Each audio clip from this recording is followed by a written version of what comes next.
se non ci sono osservazioni si ammette la produzione dei documenti e l'allegazione al verbale. Il test del signor Ragaglia Francesco. Luogo e data di nascita, signor Ragaglia. 17/9/61 20. Dove risiede? A Catania. Va bene. La dichiarazione, per favore. Sì, grazie. Sì, a voce alta. Consapevole delle responsabilità morali e giuridiche che assumo con la mia posizione, impegno a dire tutta la verità e a non nascondere nulla di quanto è mia conoscenza. Sì. Ascolti le domande del pubblico ministero, signor Ragaglia. Signor Ragaglia, che attività lavorativa svolge? Io sono archivista dattilografo, quinta qualifica funzionale presso la Camera di Commercio di Catania. Da quanto tempo? Da 9 anni, 9 anni e qualcosa. Ricorda, signor Ragaglia, se organi della Polizia di Stato ebbero a chiederle notizie circa l'iscrizione alla Camera di Commercio di una ditta Grillo Antonino?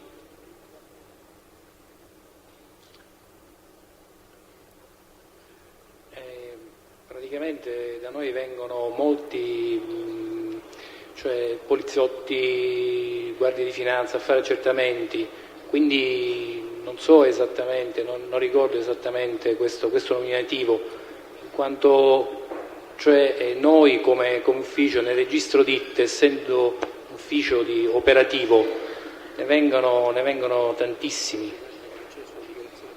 quindi il nominativo preciso non... Lei, signor Ragaglia, in quell'occasione venne assunta a verbale? Lo ricorda se in una di queste occasioni è stato assunto a verbale dalla Polizia di Stato? Le spiego com'è il meccanismo. Io mi occupo di scrivere le società al computer. Nei giorni di pubblico capita che nei momenti così che uno ha un attimino di tempo vengono gli organi di polizia a fare degli accertamenti. Allora mostrano il tesserino, dice dobbiamo fare questo accertamento su un nominativo o un nominativo ditta individuale o società. Noi prendiamo il nominativo, lo inseriamo al computer e poi esce se la ditta risulta iscritta esce la visura, se la ditta non è iscritta al computer esce non risulta il nominativo appartenere a nessuna ditta. Signor Ragaglia, volevo chiederle, visionando un certificato di iscrizione alla Camera di Commercio, è possibile che lei in questa sede possa rilevarne la eventuale falsità? La falsità? Magari soltanto se visionando si ricorda della vicenda, perché mi rendo conto, non essendo stato assunto a verbale, non avendo gli strumenti di cui dispone presso l'archivio. Generalmente agli organi di polizia rilasciamo delle visure, sono visure, non sono certificati. Comunque si può vedere attraverso il certificato, ci sono ogni computer. Se il Presidente autorizza io mostrerei gli allegati 10 e 11 alla informativa di reato del 22 aprile 93, questo per il signor Avvocato.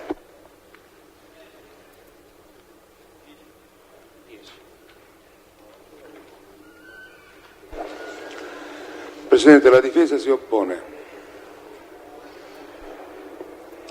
Si mostri al test si rigetta l'opposizione. Il documento.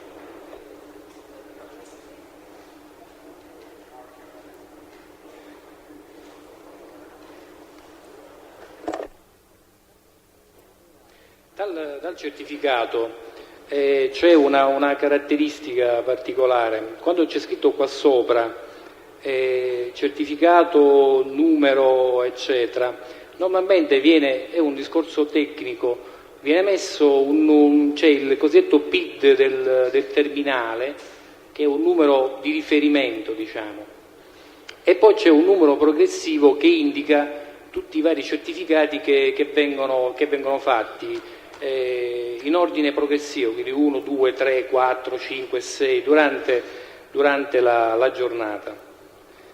In questo caso cioè non c'è quando c'è scritto certificato numero 0103/001, cioè non c'è il PID di riferimento in questo caso, quindi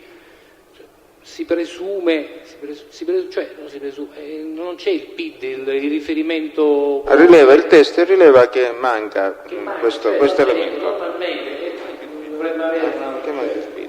però non c'è, normalmente c'è il PID che Va bene, abbiamo capito, signor Ragaglia, sì. l'identificativo L'identificativo della serie, del numero, tutto quanto. Ma In ordine... scusi il pubblico ministero, per chiarezza nostra, questo documento fu visionato dal signor Ragaglia quando fu Sì, e venne operato il controllo al terminale. Quando fu operato il controllo al Che è terminale. trasfuso nell'informativa. Però, se ho capito bene, non fu assunto a verbale. No. Signor Ragaglia. Ho capito. E questo è il problema. Ricorda, signor Ragaglia, dove solitamente viene posizionata la parola certificato negli analoghi documenti? No, lasciamo, sì.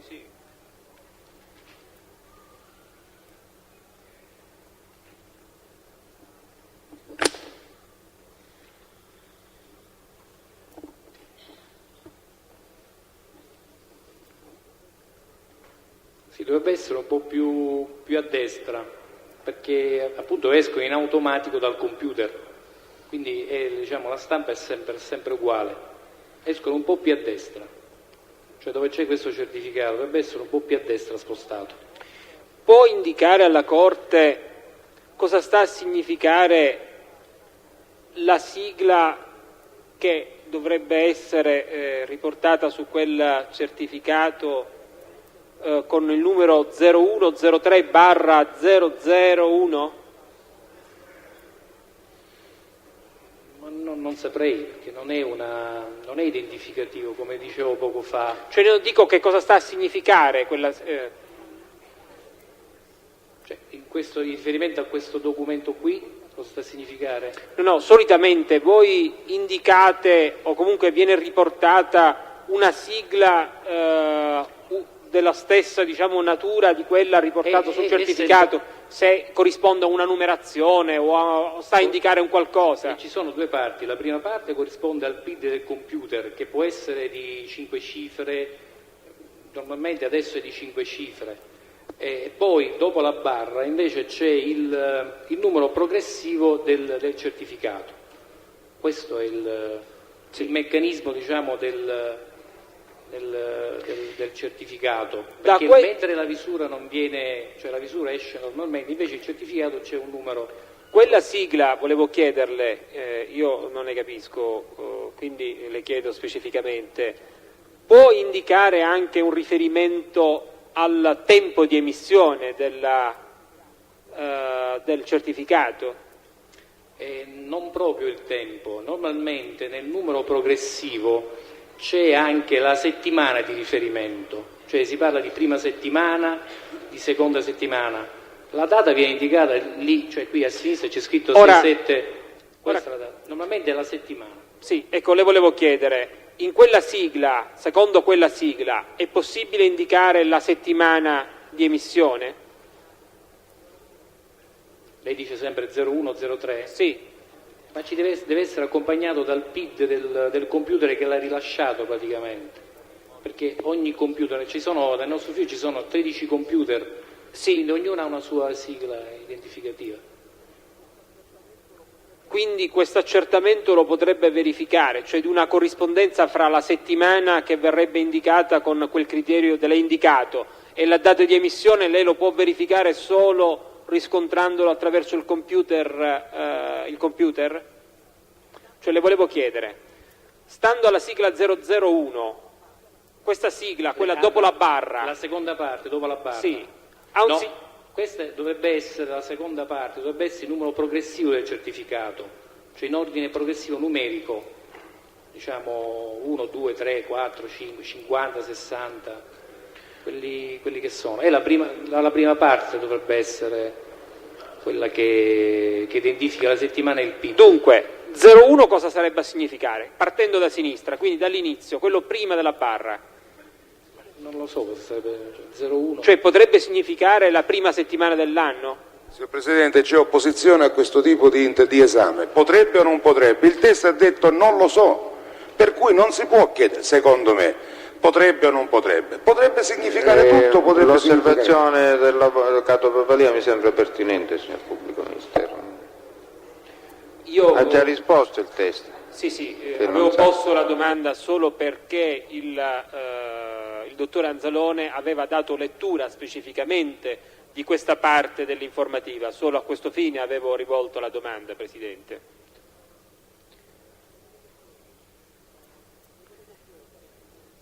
Le volevo chiedere, è possibile da quella sigla identificare il computer dal quale sarebbe stato stampato il certificato? No.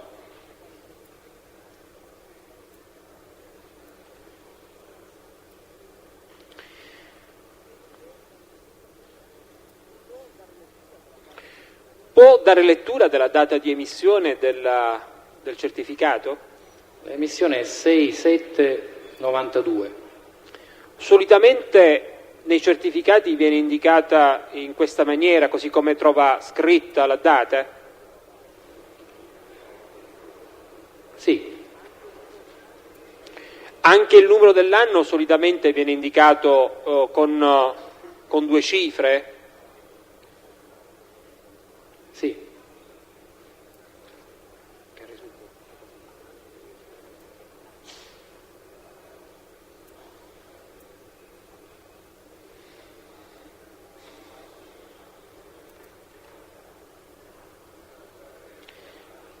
Come?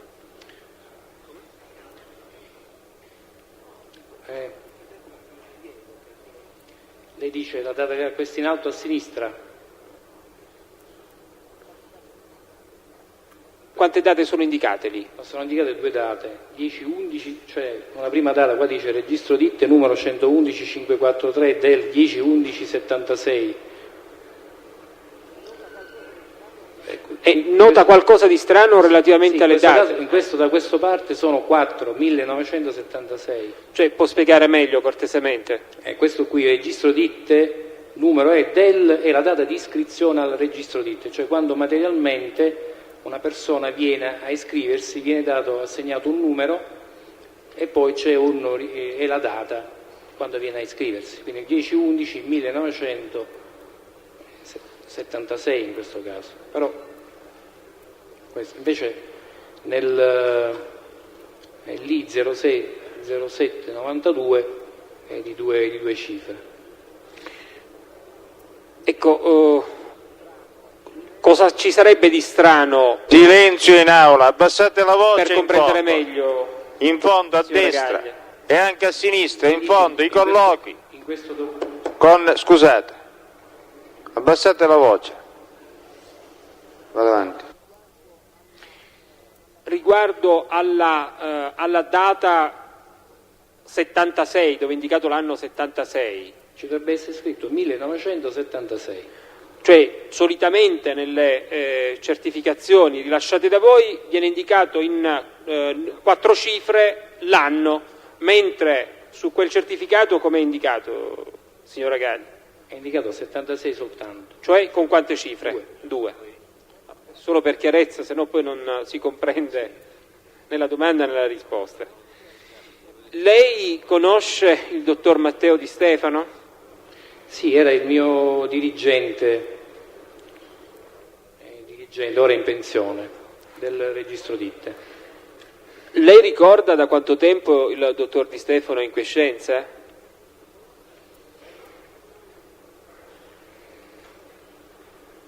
Sono 2 o 3 anni.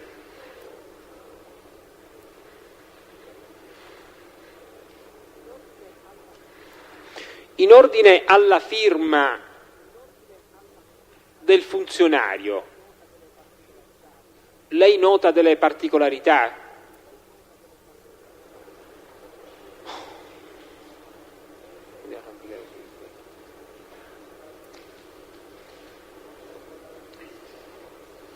Normalmente la firma del dottore Di Stefano, insomma, ricalcava questo tipo di... c'è una sigla, una sua sigla, la mette lui, non so. Anche per la posizione?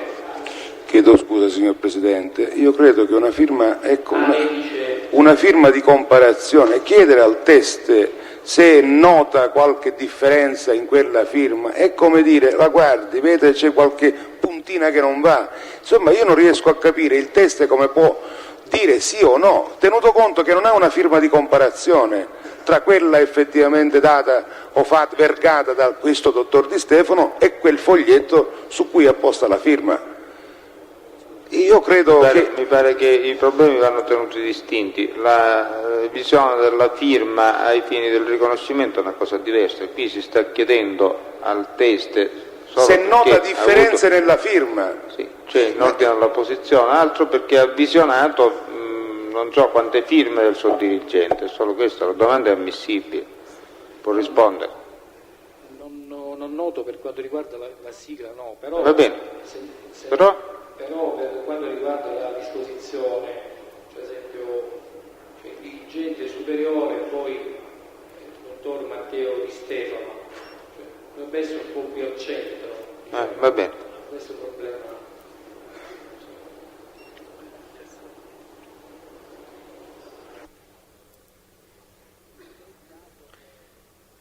Lei sa dove abita il dottor Di Stefano, signora Gaglia? No.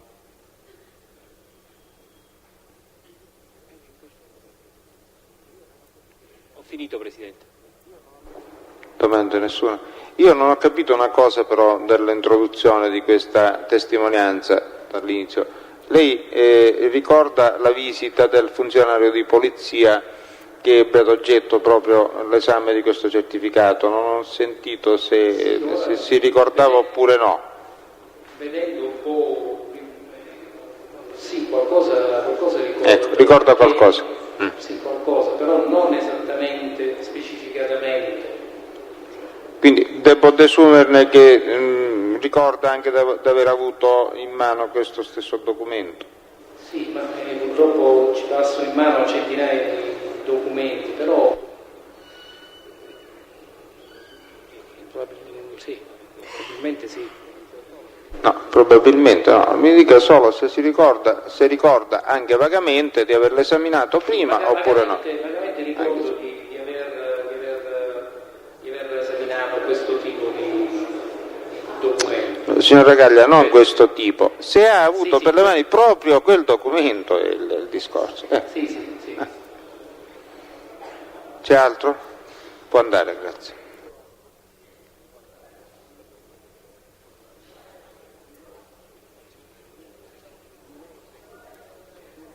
Silenzio in aula, silenzio. Dico, si può anche comunicare tenendo la voce bassa anziché urlare, oppure no?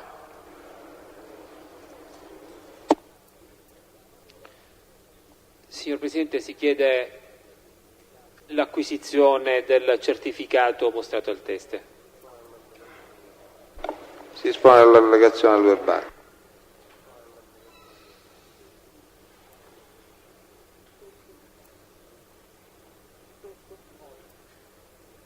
Teste? Mori.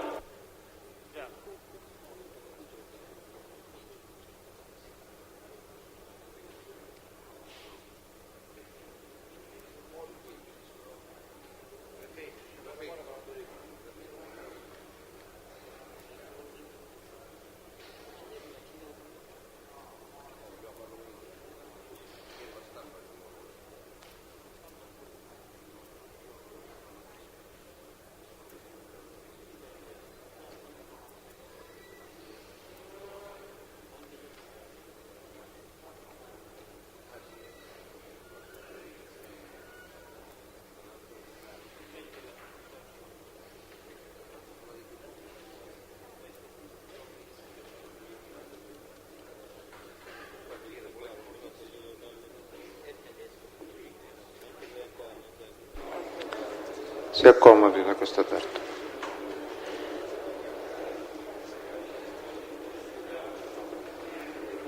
Le sue generalità, per favore.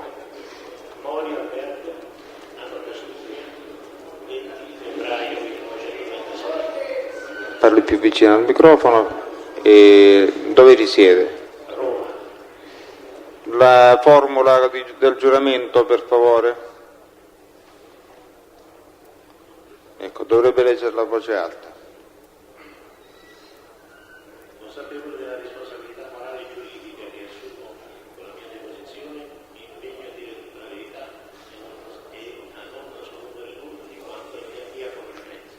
Sì, ora ascolti la domanda del pubblico ministero, si può rivolgere verso il pubblico ministero, si può anche girare, però si sistemi in modo da parlare vicino al microfono. Che attività svolge? In questo momento sono un dirigente di un istituto di vigilanza di Roma. Prima che attività ha svolto? All'epoca dei fatti ero responsabile della sicurezza standard. Ci può indicare l'epoca in cui ha ricoperto questo ruolo? Sì, per circa 5 anni fino alla metà del 90, quindi dall'85 al 90.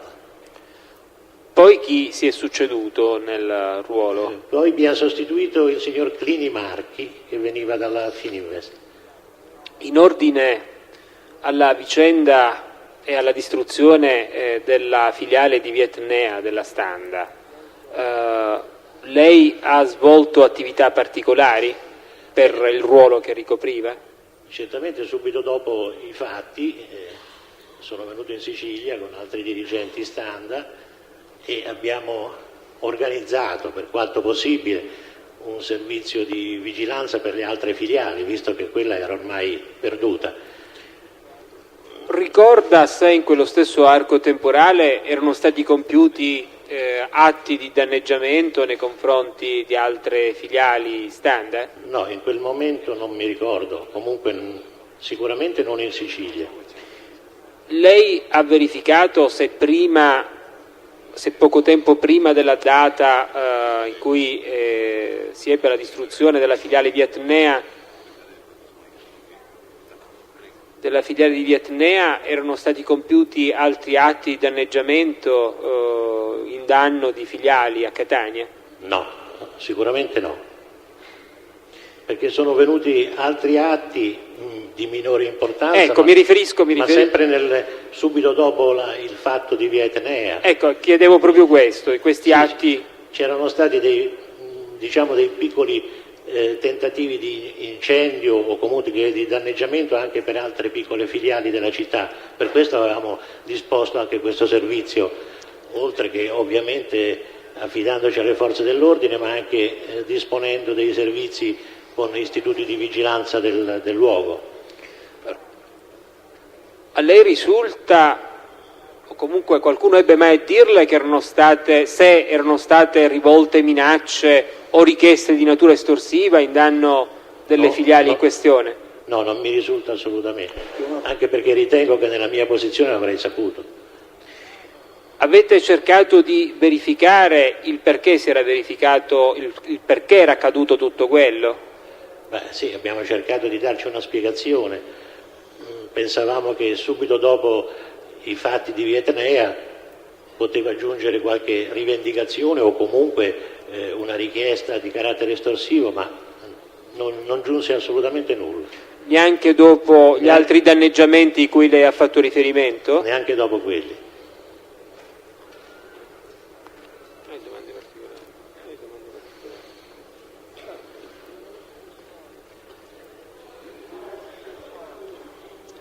Silenzio in fondo a destra, silenzio.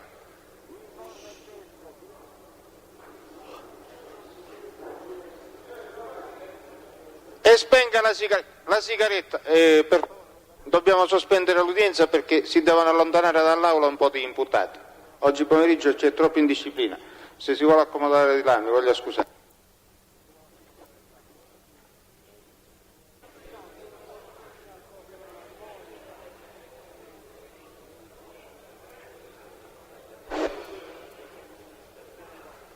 po' di silenzio per favore, stiano comodi.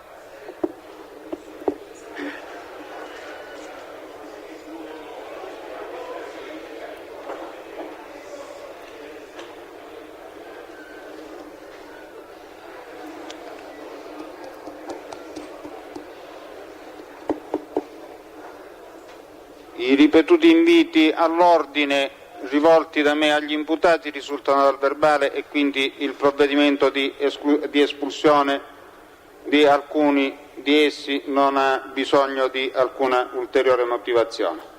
E devo soltanto dire che il rilevamento sui monitor, per favore, l'avvocato lì, avvocatessa, per favore, l'ho fatto sui monitor della registrazione e la individuazione personale poi degli imputati è avvenuta con l'ausilio di 2 ufficiali di polizia penitenziaria. Sono stati individuati Aiello Vincenzo, Zucchero Domenico, Santapaolo Francesco del 72, Tropea Francesco, Cesarotti Giuseppe, Di Fazio Umberto, Mascali Sebastiano, Puglisi Domenico, Puglisi Alessandro, Crisafulli, non so se si chiama Francesco o come, Mascali Angelo, Flori Antonino e Cristaldi Salvatore. Di questi si dispone l'allontanamento immediato e la forza pubblica esegua. Si sospende l'udienza.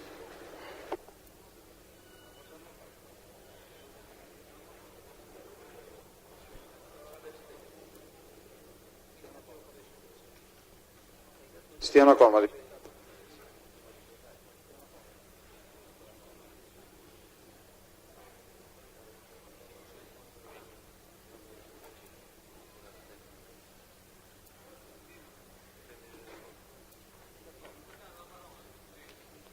Si accomodi.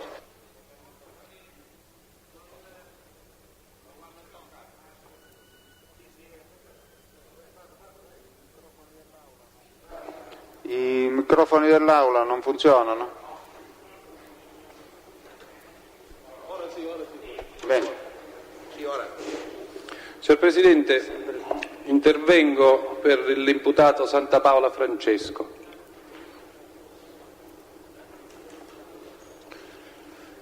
Interessato al provvedimento che la signoria vostra ha appena emesso.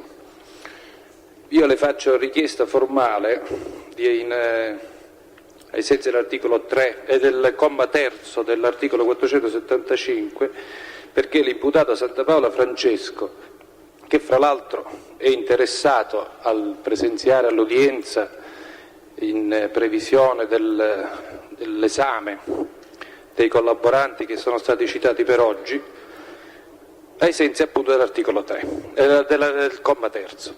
Le volevo dire che il provvedimento che è stato emesso e che le chiedo, se non di revocare, quantomeno di correggere con la riammissione dell'imputato, che può essere fatta anche di ufficio, perché in fin dei conti l'imputato Santapaola Francesco è stato non ammonito a titolo personale, è stata un'ammonizione che la signoria vostra, diciamo più che altro un richiamo a un ordinato svolgersi dell'udienza che era generale. Successivamente abbiamo appreso, e non abbiamo motivo di dubitare della individuazione, che sono stati individuati alcuni degli imputati. Quindi io le chiedo di correggere quell'ordinanza, atteso che contro questi imputati, o perlomeno nei confronti di questi imputati, non è stata fatta una ammonizione o un ammonimento specifico e personale, come sembra debba intendersi dal primo comma dell'articolo 475 che ho appena richiamato. Si potrebbe fare l'ammonizione in questo momento, una volta che sono stati individuati coloro che a giudizio della Corte avrebbero disturbato l'udienza, l'ordinato svolgersi dell'udienza, e solo dopo, accertato che proseguono ad impedire il regolare svolgimento dell'udienza, si potrebbe emettere l'ordinanza che è già stata emessa. Peraltro l'individuazione da quello che abbiamo capito dalla lettura dell'ordinanza, è stata fatta per i comportamenti tenuti alla fine, cioè poco prima della sospensione. Quindi non c'è una continuità di comportamento dell'imputato che possa fare dire che l'ammonizione o l'ammonimento non abbia avuto esito, perché l'ammonimento o l'ammonizione era generalizzata, ma non è detto che dovesse riguardare il Santa Paola Francesco per comportamenti precedenti a quelli che poi sono stati la causa dell'allontanamento. Per questi motivi, signor Presidente, le chiedo o di revocare l'ordinanza nei confronti del mio assistito o comunque in linea subordinata, per salvaguardare in ogni caso, partiamo al concreto, che voglia riammetterlo ai sensi del terzo comma dell'articolo 475. Sulla stessa, Presidente, se mi dà la parola un attimo, e credo che sia, io sono assolutamente d'accordo con quanto detto dal collega Strano Tagliarini. Faccio rilevare che il motivo di questo mio intervento nella richiesta di revoca o comunque di ammonire ufficialmente ed indicativamente col nominativo l'imputato Cesarotti Giuseppe.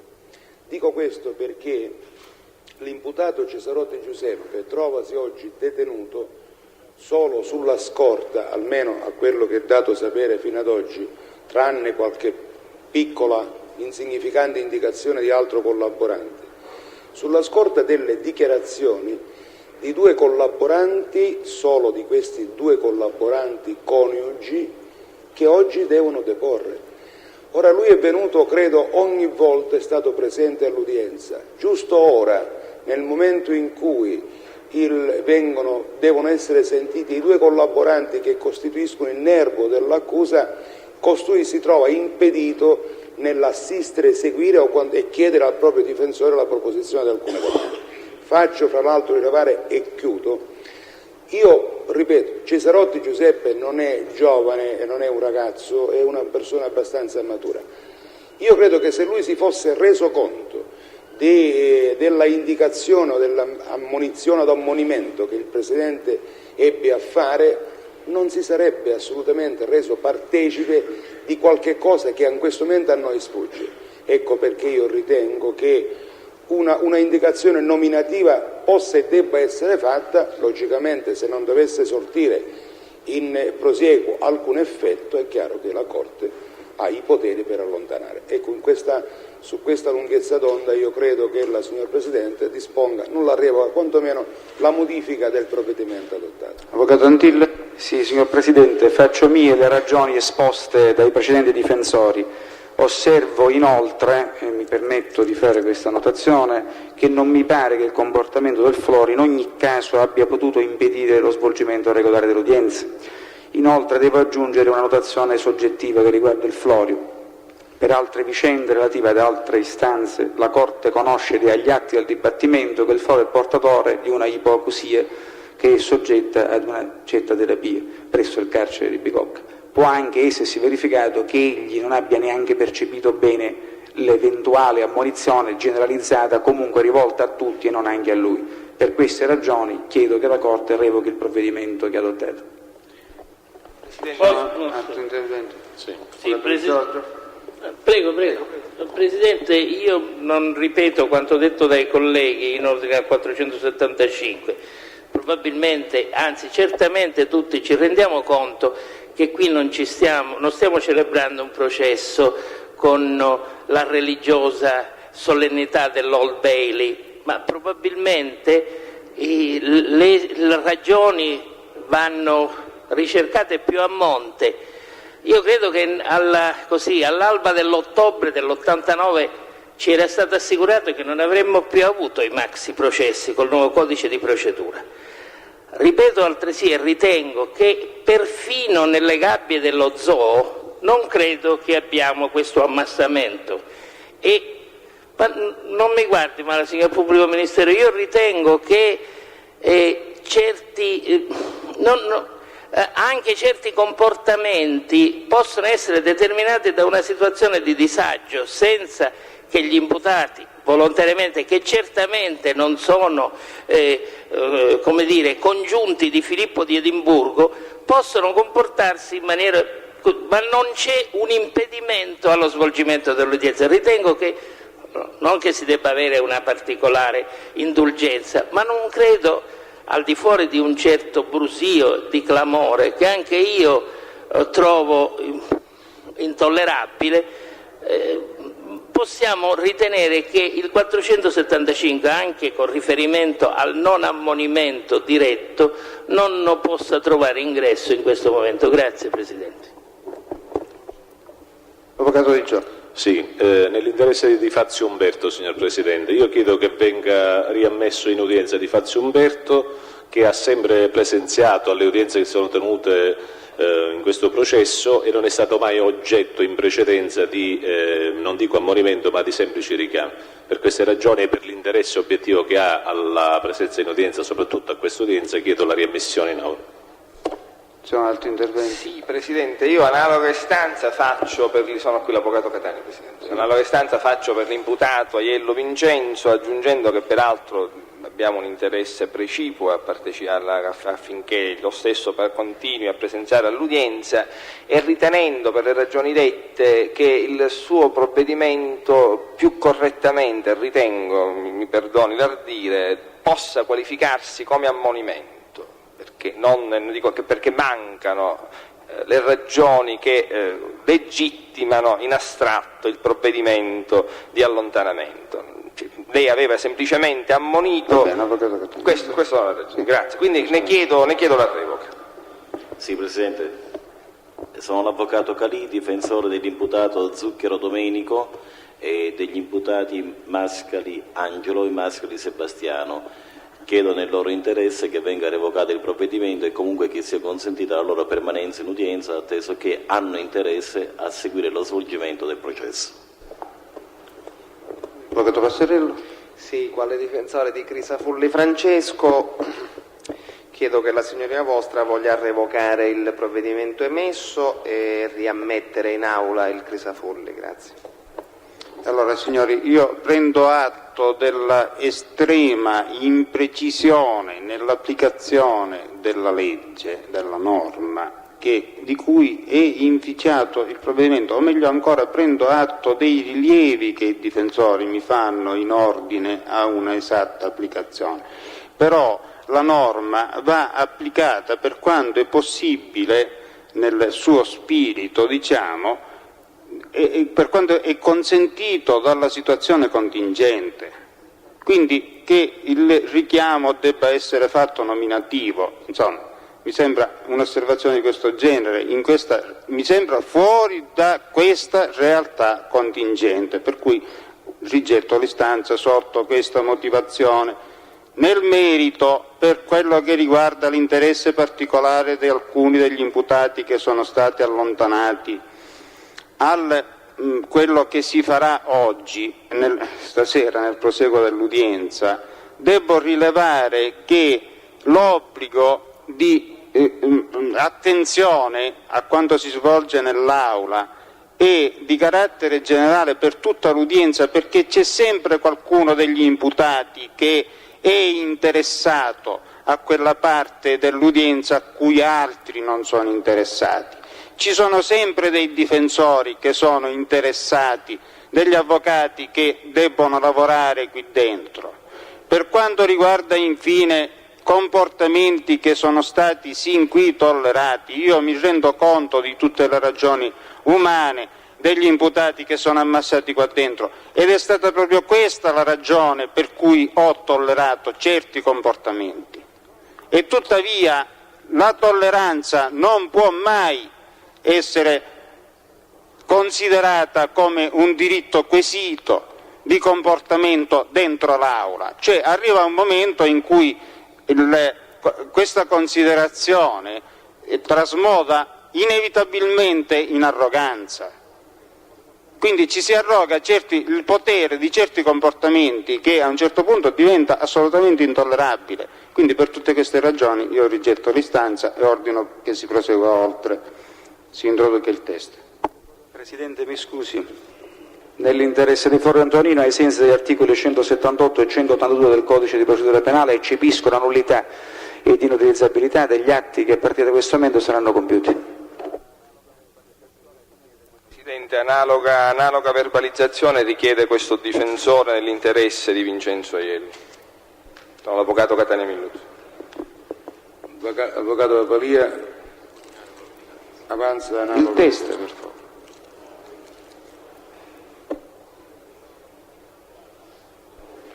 Presidente, sono l'avvocato Strano, pur riservandomi di impugnare l'ordinanza con la sentenza se sarà necessario, ovviamente, mi associo anche io alla notazione fatta dall'avvocato precedente. Possiamo procedere? Prego.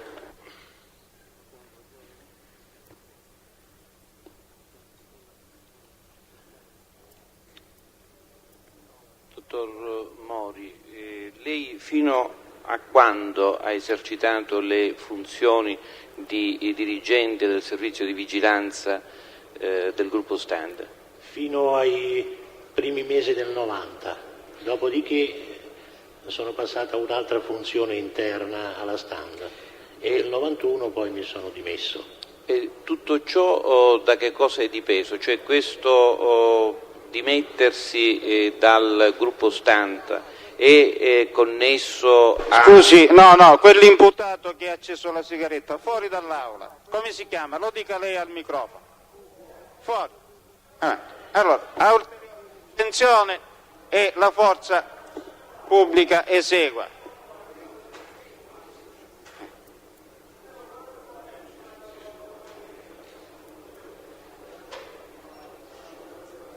Allora, si dà atto che viene allontanato, come si chiama? Mascali Sebastiano.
Domani mattina non si fa udienza.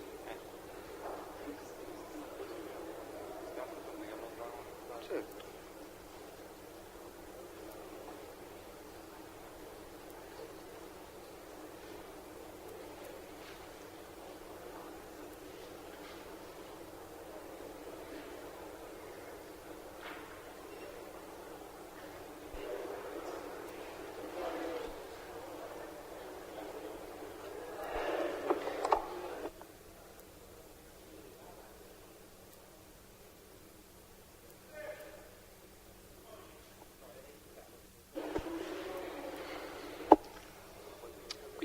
Le stavo chiedendo quali sono state le ragioni delle sue dimissioni dal gruppo Stand.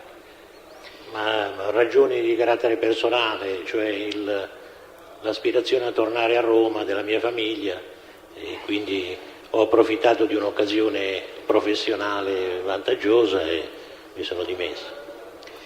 Quanto tempo dopo dall'incendio lei si è dimesso? Circa un anno. Perché l'incendio mi sembra che sia avvenuto all'inizio del 90 e quindi io sono andato via dalla Stand ai primi del 91. In effetti quando è stato interrogato nel febbraio del 94, il 3 febbraio, sì, lei ha dichiarato che ho cessato il rapporto Cioè, innanzitutto ha indicato una ragione di carattere non del tipo di quella dell'avvicinamento, ma perché gli era stata proposta una diversa carica. Sì, ma quella carica era stata, diciamo, proposta qualche mese prima, in sostanza. Io l'avevo assunta questa carica, ero responsabile dei servizi generali della Standa, per cui in effetti, ho provato, diciamo, a fare questa nuova attività, ma non era... dottore, io la devo contraddire perché nel verbale del 3 febbraio del 1994 lei dichiara l'assegnazione del nuovo incarico avvenne dopo qualche mese dall'incendio, mentre poc'anzi stava dicendo che questa assegnazione addirittura in qualche modo anticipava l'incendio. Non so se sono stato chiaro. In effetti io ho ricoperto la carica di responsabile della sicurezza fino a dopo l'incendio, alcuni mesi dopo l'incendio. Nel frattempo la Standa ha avuto una profonda ristrutturazione, ma generale in sostanza, e quindi diciamo che io passai dalla sicurezza ai servizi generali. Ecco, ma tutto questo, secondo le dichiarazioni che lei ha reso il 3 febbraio, che io utilizzo come contestazione, l'assegnazione è avvenuta dopo qualche mese dall'incendio. Sì, certo. Lei poc'anzi, mi scusi, ha detto che l'assegnazione era avvenuta prima dell'incendio. No, direi di no. Guardi, dottore, l'incendio è avvenuto nel gennaio 90. E io ero responsabile dall'85 in pratica. Dopodiché, appunto, dopo questo fatto, ma non in dipendenza di questo fatto evidentemente, c'è stata questa ristrutturazione che era già in atto da tempo, per cui io assunsi una nuova collocazione nell'ambito sempre della stessa funzione del personale, perché la sicurezza faceva parte del personale. Ecco, mi faccia capire, la nuova ristrutturazione disposta dall'azienda, sulla base di quali parametri avveniva? Voglio dire, lei era stato dall'85 a dirigere il servizio di vigilanza. Quali sono state le ragioni che hanno, per quelle che a lei sono note ovviamente, che hanno spinto i vertici dell'azienda a indirizzarlo in un settore diverso? Ma direi che faceva parte di tutta una revisione dell'azienda dal punto di vista organizzativo interno, che è cominciata quando la Fininvest ha assunto la proprietà, perché noi eravamo prima Montedison e poi è subentrata la Fininvest. Evidentemente la Fininvest aveva un'altra impostazione aziendale, per cui ha cominciato questa ristrutturazione che ha riguardato tutte le funzioni.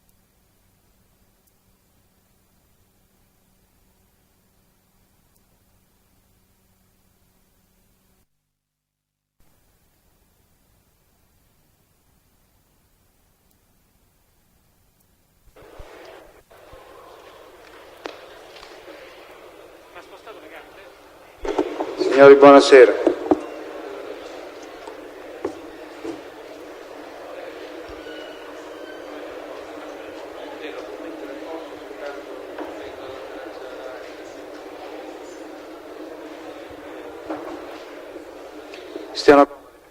Stiano comodi, prego. Stiano comodi.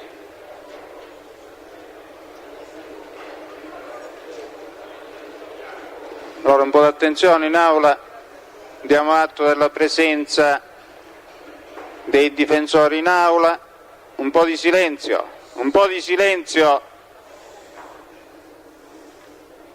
Avvocati Papalia, Riina.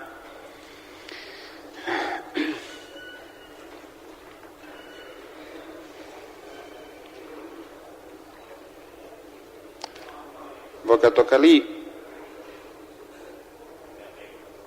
Carmelo Calì, sì. Avvocato Di Giorgio, Attanasio, Danna, l'avvocato Pappalardo, l'avvocato Antille, gli avvocati Aldo Russo, Cannavò, l'avvocatessa Calatabiano, l'avvocatessa Dionisi, gli avvocati Marchese, Fichera, l'avvocatessa Valenti.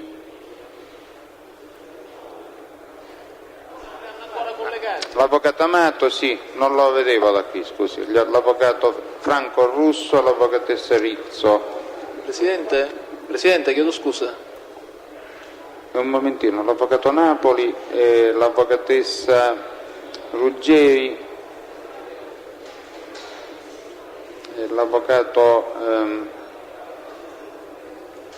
vicino all'avvocatessa Ruggeri, l'avvocato Calderone, sì. Ma l'avvocato Calderone interviene per altro, mi pare. In questo momento non ha funzione.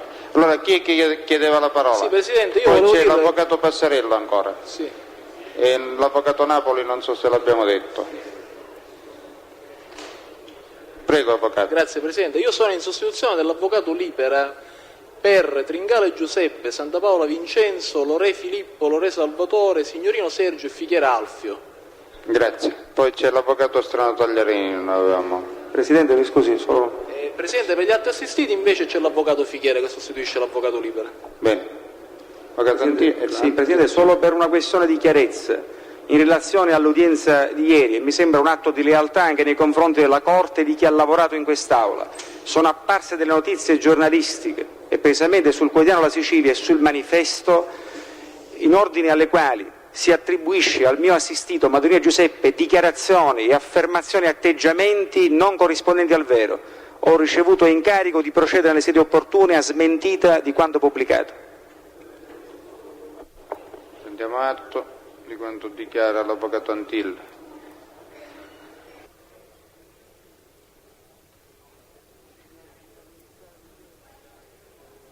Signori, prima di iniziare l'udienza voglio comunicare che probabilmente ci sono dei mutamenti di programma, nel senso che si dovrebbe tenere udienza anche domani mattina, cioè l'udienza che non era in calendario per domani c'era anche il pomeriggio fissato. Questo per due motivi. Prima perché per stasera c'è un numero di testimoni che è difficile smaltire nella serata.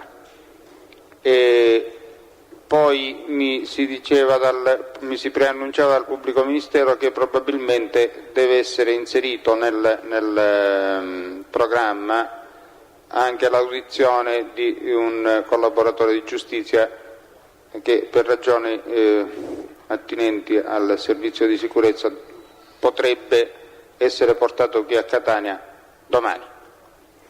Tuttavia di questo non sappiamo ancora se la notizia è definitiva, attendiamo notizie, attendiamo ulteriori conferme e comunque nel corso dell'udienza decideremo. Conosceremo il nome in tempo utile del collaboratore? Presidente, se ci sarà conferma senz'altro, altrimenti non c'è motivo. Bene. Presidente, se mi dà la parola cortesemente. Sì, avvocato. Avvocato Lavaglia, in ordine a quello che lei, Presidente, ha comunicato in questo momento... Stia comodo. C'è la possibilità... Stia comodo. Cioè, in ordine a quello che la Presidente ha comunicato sulla possibilità o quasi necessità di fare udienza domani mattina. Come lei sa, noi avvocati abbiamo chiesto alla Corte, e che cortesemente ha condiviso questa nostra richiesta, di avere un calendario settimanale onde consentirci la sistemazione, la programmazione del nostro lavoro. Da ciò consegue che domani mattina è una giornata dedicata al lavoro, alle udienze al Tribunale di Catania, perché sapevamo che domani qui udienza non ce n'era. Conseguentemente lo spostamento a domani mattina creerebbe a noi notevoli difficoltà, perché a colleghi suoi, signor Presidente, presidenti delle Corti di Appello, di altre Corti di Assise, abbiamo dato la certezza della nostra presenza, tenuto conto che qui a Bicocca non si teneva udienza di Orsa Maggiore. Per cui io pregherei la Corte, pregherei ella, signor Presidente, nel caso in cui questa sera non si dovessero smaltire tutti i testi, di rinviare l'esame dei testi ad una udienza settimanale già programmata. E questa è la richiesta che io avanzo, ripeto, avvocato, per me, e credo di mutuare anche gli intendimenti. Il problema è solo quello di non arrivare ogni giorno alle 10 di sera. Solo questo. Mi rendo conto, Presidente, però noi siamo nelle condizioni, purtroppo, io sono qui stasera, se per caso l'esame dei testi per i quali io sono venuto dovesse slittare a domattina, ciò costituirebbe per me gravissimo documento, ma credo non solo per me, ma anche per gli altri. Io mi rendo conto perfettamente, avvocato Papalia. Voglio soltanto dire che siccome qui l'udienza comincia tardi, le ore antimeridiane possono essere utilizzate per la traduzione degli imputati e se si comincia a mezzogiorno, se quelli di voi che hanno impegni possono conciliare le due cose, bene, altrimenti si va avanti fino a quando si deve andare avanti la sera. Presidente, non se ne parla più. Mi scusi Presidente, no, associandomi a quello che diceva il collega Papalia, le segnalo che noi fra l'altro saremmo anche impossibilitati a documentare questo impedimento perché comunicatoci oggi, domani ad altri giudici, ad altri uffici, non possiamo documentare il nostro impedimento a presenziare. Per ora cominciamo e vediamo dove arriviamo. Il Pubblico Ministero ci vuole indicare il test da introdurre? Il dottor Anzalone. In sostituzione dei difensori assenti incarichiamo l'avvocato Papalia. Grazie. Presidente, può dare atto della mia presenza cortesemente? Avvocato Grasso. Grazie.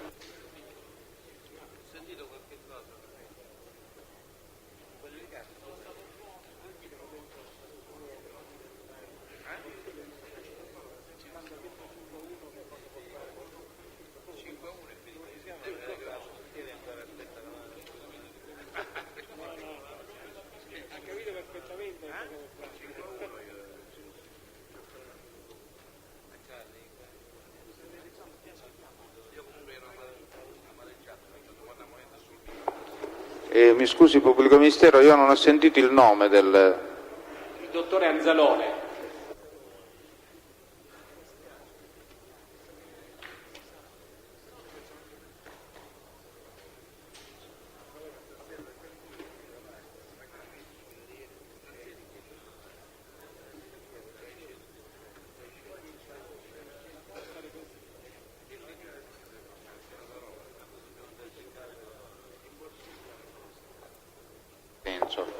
Buongiorno, si accomodi da questa parte.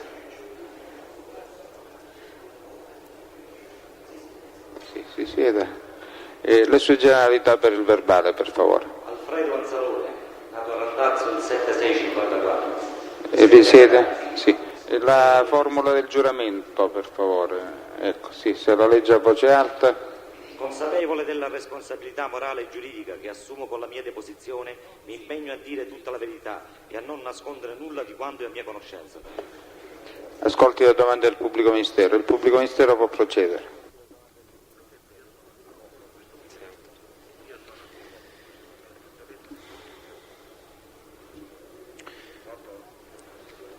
Dottore, lei si è occupato di un'attività investigativa relativa al porto di Catania, esattamente a ditte che operavano quali autotrasportatori nel porto di Catania?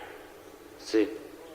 Ci può dire in merito alla stessa come sono andate le indagini e che cosa è emerso?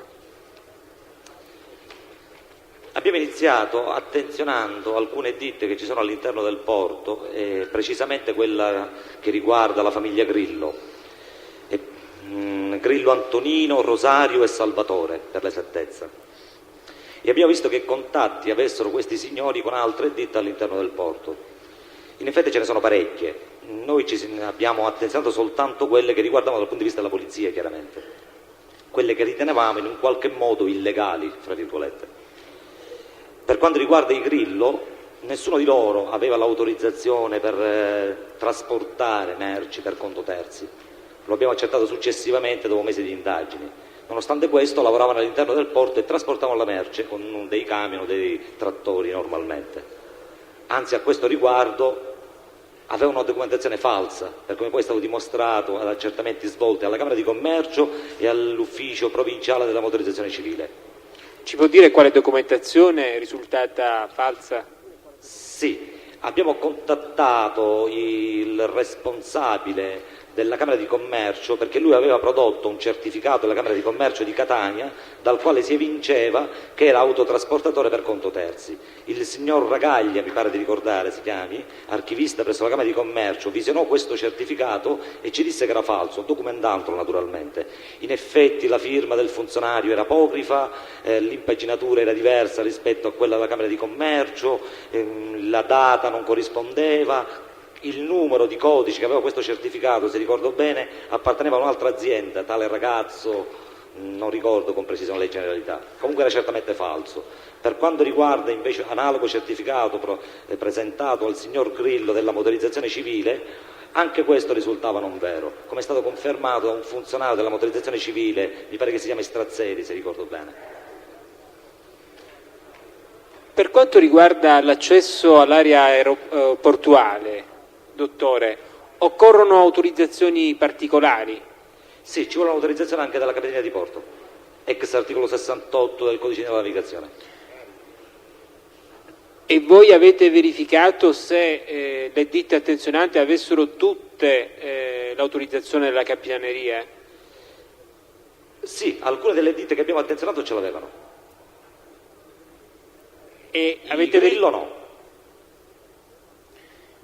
Quindi questa autorizzazione attiene alla possibilità di operare all'interno del porto oppure attiene all'accesso all'area portuale? Credo che riguardi l'accesso al porto soprattutto perché era demaniale. Sono stati denunciati più volte per questo tipo di reato, anche in pretura, e quindi non credo, ma mi pare che nel rapporto che ha lei nelle mani dovrebbe esserci dei riferimenti chiari a queste precedenti denunce. Il rapporto relativo a questa vicenda è stato redatto anche da lei, dottore? Sì. Presidente, allora chiederei se autorizza il test a consultare gli atti redatti dallo stesso. Glieli faccio avere, o ce li ho già là? Se ne avrà bisogno, no? È già praticamente non ricordiamo. Ne ha bisogno già.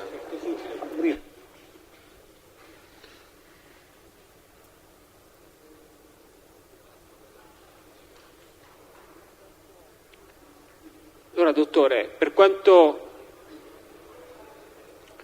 attiene alle autorizzazioni, può verificare, se risulta qualcosa dal rapporto in questione, quali ditte non avessero l'autorizzazione? No, non ci sono riferimenti a questa cosa, lo ricordo benissimo. Le risulta che le ditte attenzionate avessero uffici o diciamo locali in uso per la loro attività? Se si riferisce all'interno del porto no, in altri stabili sì, in altre zone della città. All'interno del porto vi sono ditte di autotrasporti che dispongono di uffici? No, che sappia io no. Può indicare quali sono le altre ditte attenzionate? Sì, l'Avimec praticamente attualmente è sotto sequestro giudiziario, è stata costituita da due fratelli Ercolano, l'amministratore unico fino al 1989 era di Stefano Concetto, che ha sposato Ercolano Maria, per questo ci interessava, che è figlia di Ercolano Giuseppe e di Santa Paola Grazia, fino all'89, poi non era più amministratore unico. Poi c'è una ditta autotrasporti Conti, ci interessava questo autotrasportatore, sono due fratelli per l'esattezza, perché costituire una società insieme a due fratelli Ercolano, la Beton Conter, e quindi ci interessava perché c'era questo rapporto con i fratelli Ercolano, ma poi mi pare che la quota che riguardava i fratelli Ercolano sia stata sequestrata e quindi Conti continua a operare con questa società singolarmente. Poi c'è tutte le ditte che riguardano la famiglia Grillo, ma sono ditte di fatto perché non sono legali dal punto di vista della documentazione richiesta. Poi c'è una ditta che si chiama dei fratelli, mi permetto un attimo, Sciuto Claudio e Sciuto Giovanni, di cui ci siamo occupati sempre in questo rapporto giudiziario. E non non mi anzi no, è un'altra ditta, la Sud Trasporti, che è di Ercolano Maria, che è omonima ma non è la stessa persona che ho citato prima. Questa è figlia di Giovan Battista Ercolano. Avete attenzionato? È sposato, se mi consente, con un signore, Licerdello, che anche lui si occupa di autotrasporto all'interno del porto. Avete attenzionato anche la ditta dei fratelli Di Martino? In questo rapporto no, nel passato sì, con un'altra comunicazione. Vi sono risultati collegamenti, anche se per attività lavorative, fra le ditte che voi avete attenzionato? Ad esempio fra l'Avimec e la ditta Grillo? No. Può indicare in base a quali elementi specificamente venne ritenuta falsa la documentazione di cui parlava poc'anzi, dottore? Sì, perché noi avevamo già accertato presso gli uffici della motorizzazione, presso gli altri uffici, che non avevano la licenza, quindi non era possibile che la possedessero, per esclusione. E quindi ci siamo rivolti a degli uffici competenti, a dei tecnici. Mi riferivo esattamente alla documentazione che poi venne a voi esibita e che fu accertato essere falsa. Se può specificamente, ricordandoli, indicare gli elementi da cui risultava tale falsità. Sì, però le ripeto chiaramente delle cose che il funzionario ha denunciato, non sono un tecnico nel settore. Chiaramente se ne è fatta indicazione nel rapporto redatto la parola lei, certificato, di questo certificato di cui parliamo, è seguita dalla lettera N, mentre il funzionario ci diceva che deve essere al centro della pagina e non nella parte destra come in effetti si trova.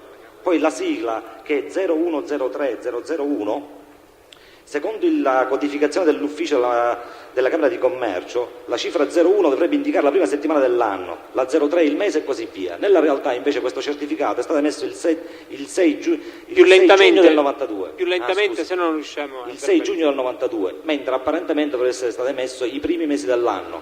Poi la firma ci dice che è falsa, chiaramente falsa, del funzionario. E quindi questi accertamenti sono stati compiuti presso la Camera di Commercio? Sì. Con l'ausilio del signor Ragaglia. Poi parlava di altri accertamenti presso la motorizzazione, dottore. Sì, il signor Fornezza, le riassumo brevemente come la faccenda. Noi all'interno del porto avevamo notato 2 motrici con delle targhe nuove, mi pare A37, non ricordo con precisione le targhe, comunque nuovissime. E abbiamo interrogato i nostri terminali della polizia, siamo collegati con l'ACI tramite i nostri terminali. Risultava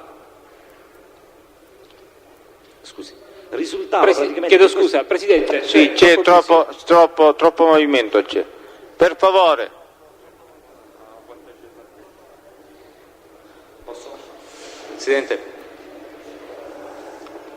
Presidente, le chiedo scusa della disturbo. Sì, scusate l'interruzione, ma c'è un problema con un detenuto che dovrebbe avere il dono dell'ubiquità.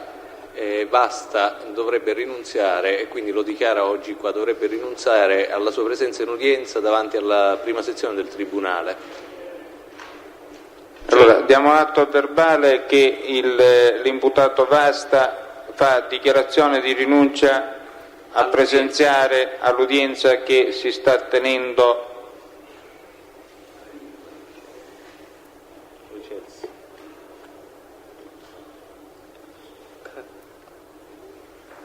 al Palazzo di Giustizia di Piazza Verga, innanzi alla prima sezione penale del Tribunale.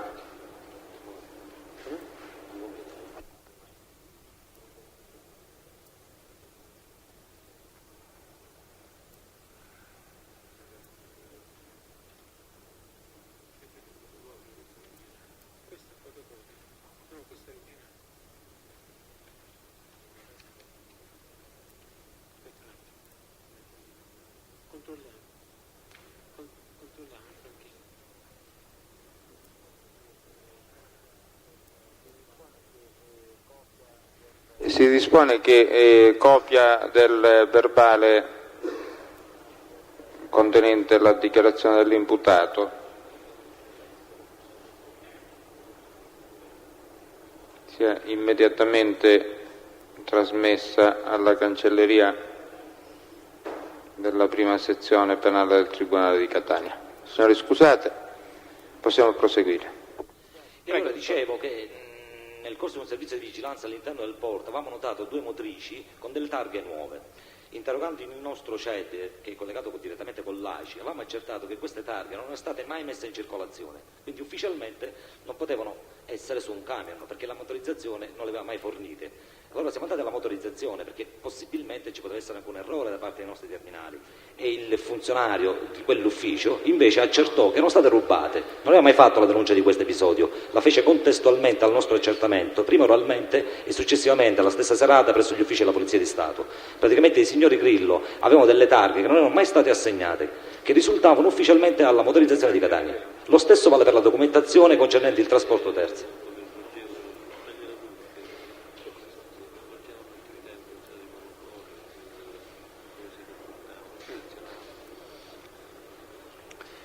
Dottore,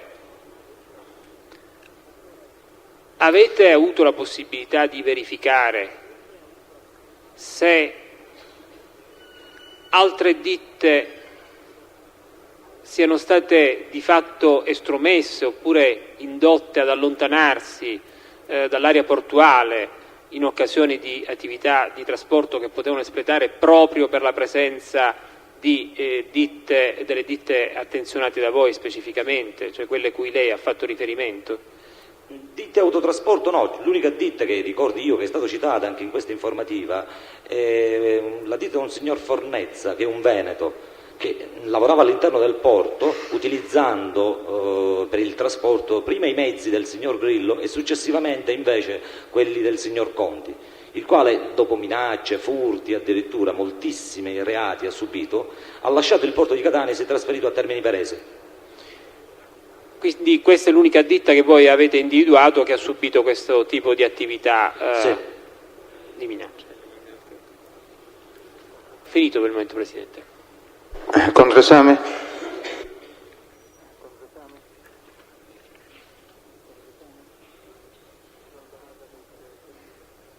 Nessuna domanda per il test? Il pubblico ministero ha finito, altre domande? Può andare, dottore, grazie. Presidente, una sola domanda. In zona Cesarini. Credevo ci fossero altre. Siccome il test è ammentovato la Sud Trasporti, si è trovato delle illegittimità o se tutto è regolare relativa alla Sud Trasporti, l'ha indicata perché siccome non ce n'è solo, dal momento che pare che il patronimico Ercolano, pare che sia di Ercolano Maria, sia una sorta di macchia per la vita, se può dire, dal momento che l'ha indicata, se la Sud Trasporti è una ditta da loro attenzionata e che sia perfettamente in regola. Io non so se sia perfettamente in regola, mi interessava perché ha venduto un camion al signor Grillo, Antonino. No, le chiedo scusa, lei ha detto, ha qui indicato tutte le irregolarità. Se dica anche, dal momento che ha fatto questo esame, se quelle che sono in regola sono in regola. No, questa ditta non mi pare che operi all'interno del porto, quindi non lo so, non l'ho fatto come accertamento. Come dice? Non mi pare che operi all'interno del porto prevalentemente. Appunto, siccome lei l'ha mentovata, vorrei sapere perché ha fatto l'accertamento. Glielo dico, soltanto perché ha venduto questa ditta un camion al signor Grillo Antonino che mi interessava, di cui ho fatto indagine. Ok, quindi grazie.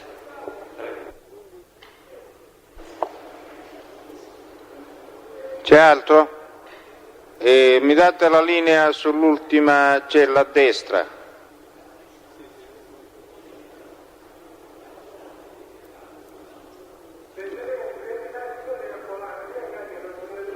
Scusi un momento, lei è il signor? Non ho capito. Grillo Rosario?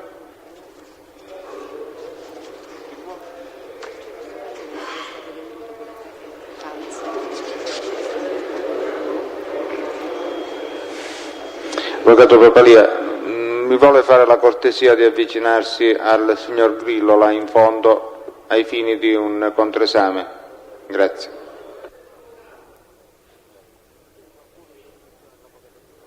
C'è qualcuno in sostituzione dell'avvocato Pirrone? Ecco, c'è l'avvocato.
Prego, Avvocato Papalia.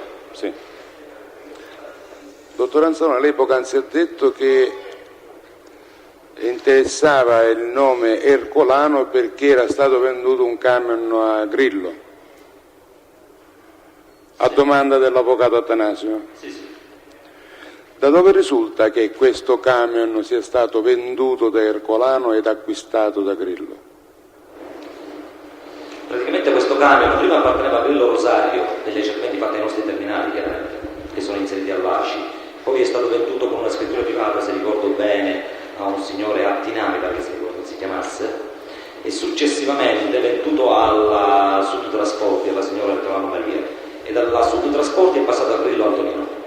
Ma tutti questi passaggi sono documentati dal sistema ACI a cui noi ci colleghiamo con il nostro terminale, allegati all'informativa che il PM ha. Questi passaggi sono passaggi diretti o passaggi effettuati attraverso agenzie di vendita di automezzi? Credo che ci siano tramite agenzie. Quindi tramite agenzie è possibile che i due nemmeno si conoscano, o sbaglio? Questo non lo so. No, dico, le chiedo, è possibile o no? Non sono in grado di dirlo. Ma lei è stato in grado di dirmi che il passaggio è avvenuto tramite agenzia. Quindi se è avvenuto tramite agenzia, perché doveva interessare la Polizia di Stato il nome di Grillo e il nome di Ercolano? Ripeto, mi sembrava strano che questo camion appartenente a Grillo Rosario fa un giro e ritorna a Grillo Antonino, che è il padre, passando attraverso la Sudtrasporti. Solo considerazione. E infatti nessuno è stato denunciato per questo episodio. No, ma io non sto chiedendo se era o meno denunciato, era per chiarire alla Corte attraverso quali considerazioni è stato detto quello che lei ha detto. Ecco. Io l'ho citato perché mi sembrava rilevante in questo modo. Ho capito, allora io la risposta che le chiedevo l'ha data tramite agenzia, per cui io sono soddisfatto della risposta, non ho più niente da dire. Possiamo licenziare il test? Può andare, dottore, grazie.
Test Strazzeri,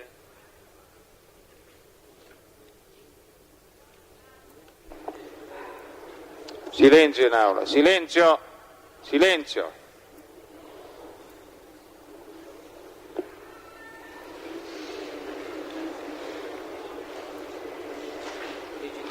Vuole dire le sue generalità, per favore? Strazzeri Antonino. Nato? Dove risiede, signor Strazzeri? Deve leggere la dichiarazione del giuramento. Consapevole della responsabilità morale e giuridica che assumo con la mia professione, intendo dire tutta la verità e a non nascondere nulla di quanto è a mia voce. Sì, ora ascolti le domande del pubblico ministero, risponda parlando vicino al microfono. Glielo aggiusta, per favore. Grazie. Pubblico ministero. Signor Strazzeri, che attività svolge? Sono impiegato alla motorizzazione civile di Catania. Da quanto tempo? Da circa 10 anni. Nell'esercizio delle sue funzioni ricorda di aver il 21 aprile del 93 formalizzato una denunzia di sottrazione di 2 targhe? Sì. vuole ricordare alla Corte l'episodio nei suoi particolari? Allora, è venuta la motorizzazione della Polizia di Stato del Porto e ci ha chiesto delle informazioni relative a queste targhe. Queste targhe mi ricordo che erano delle targhe di tipo amministrativo, cioè un'immatricolazione amministrativa. Che significa amministrativa? Che l'utente non era in possesso dei titoli per il trasporto merci, trattandosi di autocarri superiori a 3.500 kg, perché siamo ancora con il vecchio codice della strada, perché con l'avvento del nuovo codice è stato un po' modificato questo discorso. Parli più forte, se è possibile. Allora, cosa si faceva? La pratica veniva presentata allo sportello immatricolazione, quindi passava alla codifica. Passava alla codifica, doveva essere codificata perché poi viene meccanizzata, no? Dopo della codifica doveva passare al trasporto merci. Siccome se l'utente non aveva il titolo, il trasporto merci non ci passava e allora all'utente non veniva consegnata la targa, doveva essere depositata, doveva restare in motorizzazione. Poi si compilava una carta di circolazione manualmente che veniva spedita al PRA per poter regolarizzare la proprietà del veicolo. Dopodiché, quando l'utente ritornava, aveva tutto a posto, cioè con i titoli, con tutta la documentazione per ottenere la licenza di trasporto merci, gli veniva consegnata la targa. E cos'era successo con riferimento a questa denuncia che poi lei ha formalizzato?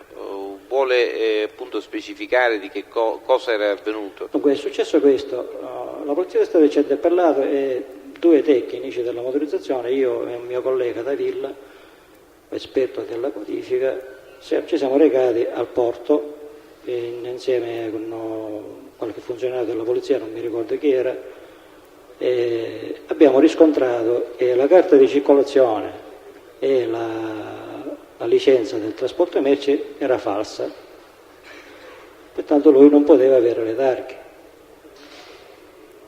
E avete verificato, cioè quindi prima avete verificato la falsità dei documenti e quindi... No, ma erano tutte insieme, c'erano le targhe, c'erano anche i documenti, quindi i documenti erano visibilmente falsi. E le targhe dei due mezzi?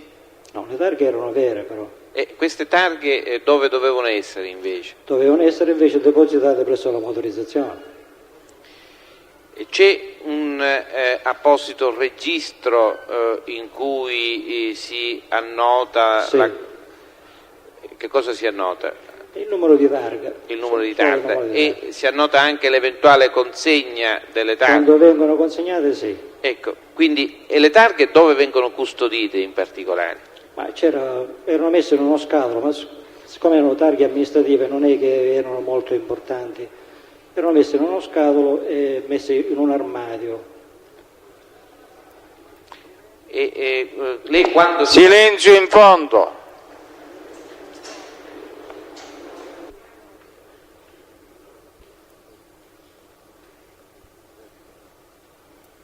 Prego.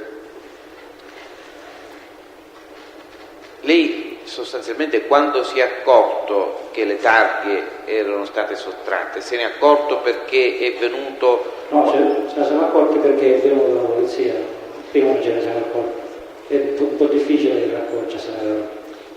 Avevate avuto segnali, che so, l'armadio, avevate notato qualcosa di strano che faceva pensare all'intervento? No, assolutamente no. Perché, insomma, l'armadio non è che è un armadio di questi qua di cancelleria. Mi scusi, questo armadio è, voglio dire, in un corridoio oppure è in una stanza alla quale il pubblico non può accedere o comunque accede alla presenza di impiegati?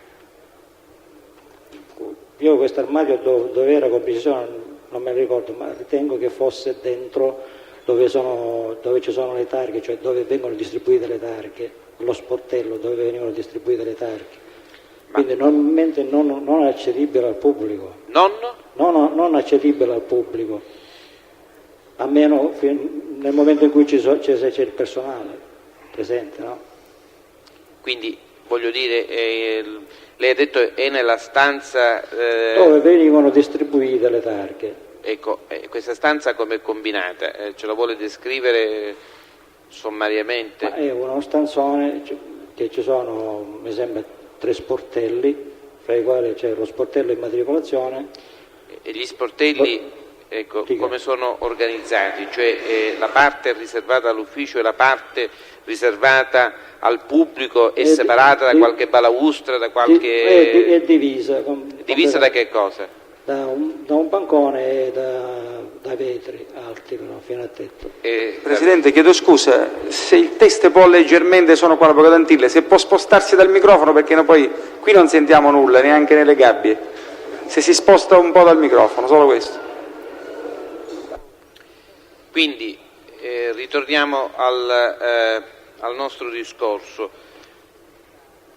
Quindi c'è questo bancone e il vetro che separa la parte diciamo del pubblico dall'ufficio.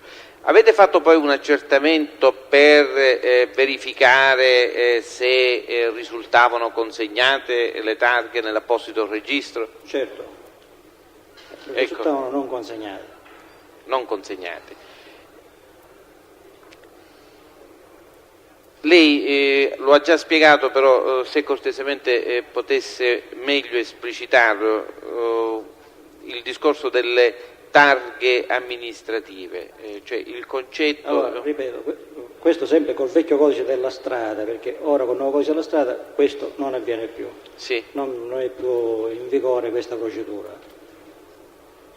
Un utente che comprava un veicolo commerciale superiore a 3.500 kg doveva avere dei titoli per ottenere la licenza al trasporto merci.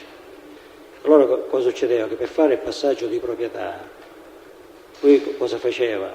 Acquistava il mezzo, faceva l'atto col concessionario, non so, col privato che vendeva il mezzo, poi veniva alla motorizzazione, consegnava la pratica allo sportello dove vengono poi consegnate le targhe, la pratica veniva codificata, poi manualmente perché meccanicamente, cioè con la meccanografia non si poteva ancora emettere la carta di circolazione, si faceva un libretto manuale per poterlo spedire poi al PRA, in modo tale che lui regolarizzasse al pubblico registro la proprietà e quindi lui era a posto con il venditore.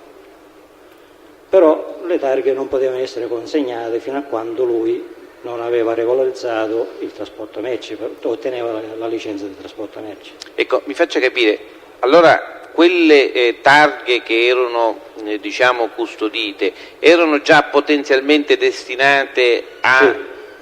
Sì. E avete ricostruito a chi erano legittimamente destinate quelle targhe? Avevamo la pratica, no? Dico, c'era anche un nominativo, voglio dire. Questo sì. Però non riesce a ricordare. Però non mi ricordo chi era intestata. Ma era un nominativo diverso da quello dell'apparente titolare dei due auto. Questo non lo so, perché quando siamo andati alla polizia non è che ci hanno detto chi era il titolare. Ecco, lei ha parlato, se non ricordo male, di una falsità dei documenti riguardanti le due motrici. Si trattava di due motrici? Sì, due motrici. Ecco, non ricordo se erano autocarri oppure erano trattori stradali, questo non me lo ricordo. Ecco, lei ricorda in base a quali considerazioni ha ritenuto che i documenti che accompagnavano i due mezzi fossero falsi? Allora, se non ricordo male, la carta di circolazione aveva una grafia diversa dal meccanografico, la scrittura aveva caratteri diversi e poi c'era anche il timbro e la firma sulla carta di circolazione che era falso. Ecco, io col consenso della Corte vorrei mostrare al Teste i documenti che già all'epoca gli furono mostrati per meglio specificare, avendo in visione i documenti, quale sia il tipo di anomalia che egli ha verificato nei documenti che all'epoca gli furono mostrati.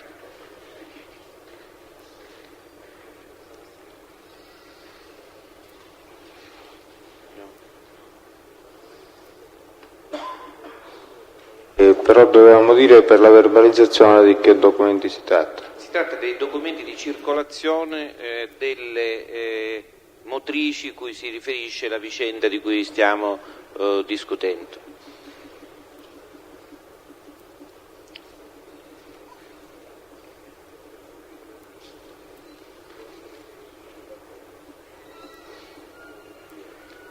Questa è la carta di circolazione di uno dei trattori. Ecco, iniziamo dal documento numero 1. Un po' più forte per favore, un po' più forte. Il numero 1 è una licenza di trasporto merci. Che e la falsità è falsa nella firma. Quindi il timbro? Il timbro anche. E lei come fa a dire appunto che la firma e il timbro sono falsi? Ma la firma non c'è nessun funzionario, io conosco un po' tutti i funzionari, nessun funzionario che firma così alla motorizzazione. Questo si può vedere benissimo alla motorizzazione perché ci sono le firme depositate. Certo. E nel documento numero 2? Il numero 2 invece è un foglio di via.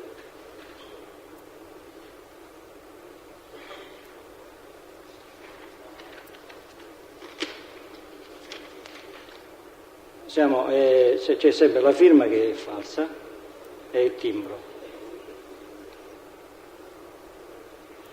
Il documento numero 3? Il documento numero 3 invece è una carta di circolazione, c'è il timbro e la firma falsa e anche la scrittura.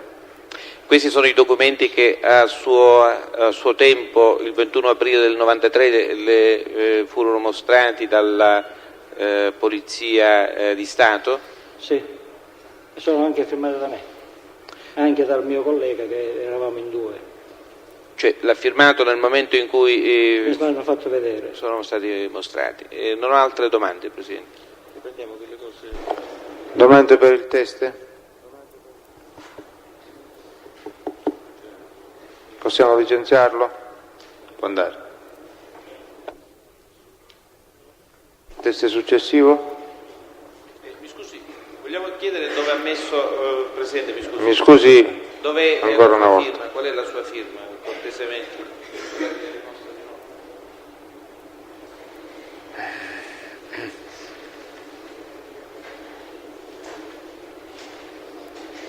Prenda un microfono. Il microfono. E lo indica.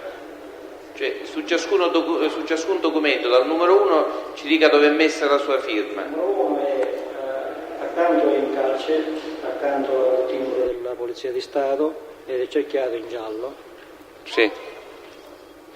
Parli più forte. Nel numero 2 lo stesso, è cerchiato in giallo e c'è il timbro della Polizia di Stato. Cioè dove c'è il cerchio in giallo c'è la sua firma? Sì, il cerchietto quello piccolo in giallo. Sì. E qua anche, dove c'è il cerchietto piccolo. Cioè lei ha firmato sostanzialmente questi documenti, una volta che ha dichiarato che erano falsi, ha firmato nel momento in cui... Va bene, grazie.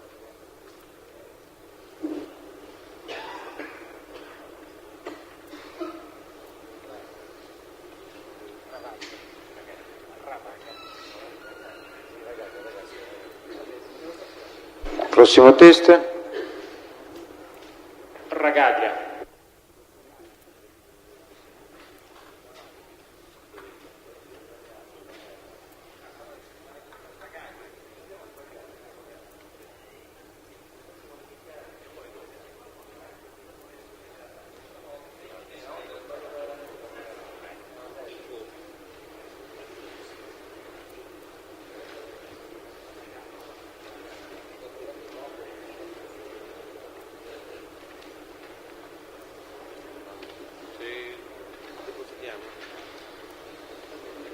Presidente,